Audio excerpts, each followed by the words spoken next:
কিরে চাকরির প্রস্তুতি কেমন লইতাছ?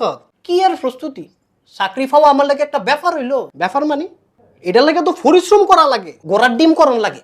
আমি না নাতি। কি আর নাতি? যোদ্ধার নাতি। ঠুস ঠুস।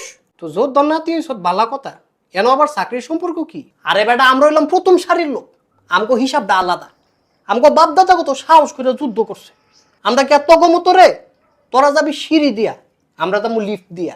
বাপ দাদাই যুদ্ধ করছে, এলাকা তোরা কিছু না করি এত সুযোগ, মানে তারা কত সাহসের কাম করছে, তারপর একটা সম্মান তেমন লাগতো না? আরে সাহসের কাম তো তারা না করছে, তুই কিরছ?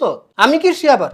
আমি বেটার নাতি হইছি, তাইলে যারা কষ্ট করে লেখাপড়া করতেছে, পরিশ্রম করতেছে, তারা কই যাইব?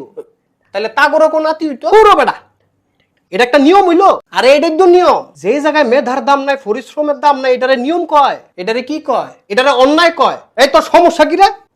তুই এত কথা কস কা? বাইতে বেশি বেশি করতেছে ভাই, কোটার বিরুদ্ধে কথা কয়। কিরে তুই বিরুদ্ধে কথা কস? তোর মধ্যে কি যুদ্ধের কোনো চেতনা নাই? যুদ্ধের চেতনা আছে, কিন্তু অন্যায়ের পক্ষে নাই। কি ন্যায় অন্যায়ের বেড়াটা? যেখানে ন্যায় নাই সেখানে আমি নাই। কোটার সংস্কার চাই, রাষ্ট্রের সংস্কার চাই। যতদিন না দাবি মানবো ততদিন মাফ নাই। ভাই না কইরা তারা দুইটা ফিডা দেন। তোরে কইলাম দুইটা ফিডা দিমু, আমি কইলাম 4টা দিমু। কয়টা?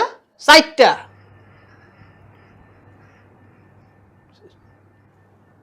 আয়া পরে তুই কেমন জানি বেতুমিস।